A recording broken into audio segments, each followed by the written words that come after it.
Let's turn from an actual security threat in India to an alleged security threat in Ethiopia. Their Prime Minister Abiy Ahmed has cracked down on a dissenter, one of his former ministers. Security forces have arrested him. And who is this man? Well, until last Sunday, he was the State Minister for Peace. His name is Taye Denda. He was sacked on Sunday and arrested yesterday. What was his crime? The police say he was plotting a coup, and he's been arrested for, and I'm quoting, collaborating with anti-peace forces that are trying to destroy Ethiopia. Look at the irony. A peace minister collaborating with anti-peace forces and arrested at the behest of Nobel Peace Laureate Abiy Ahmed. Sounds perfect. The Ethiopian police raided his house. They say they recovered multiple phones, laptops, and iPods.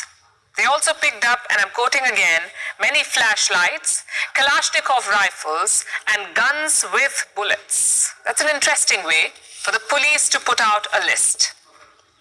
They also said the former minister endorsed violence on social media and criticized the Ethiopian government. And perhaps that last part, criticizing the government, is where it all starts to make sense. You see, this minister was a critic, one of the rare critics in the government of Abiy Ahmed. Just last week, he tore into the Prime Minister. He blamed Abiy Ahmed for the failure of peace talks with the rebel group. It seems that was the last straw. To understand this entire episode, we need to look at the current state of Ethiopia. It's a diverse country of about 112 million people, home to multiple ethnic groups. The largest group is of the Oromo people. They make up over 34% of the Ethiopian population, the Oromo people. Then there are the Amhara people at 27%. Tigrayan and Somali people make up about 6% each. And then there are other smaller groups. Now, Abiy Ahmed came to power in 2018 as Prime Minister. Since then, he has overseen multiple inter-ethnic conflicts. Let me tell you about the three biggest ones. The civil war in Tigray that ended last year. A conflict in Amhara that is still on. And the Oromo issue, which is long-standing. So throughout his prime ministership, inter-ethnic tensions have been on the boil. And remember, the Ethiopian Prime Minister is a Nobel Peace Prize winner.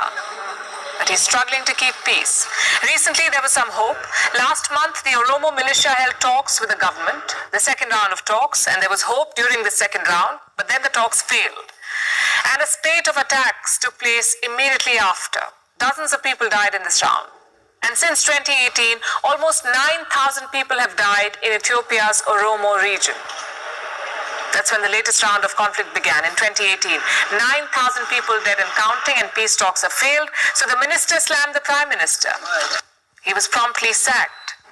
Then he took to Facebook with this post. He called Abiy Ahmed a barbarian who plays with human blood. These are harsh words, and they may have landed him in jail.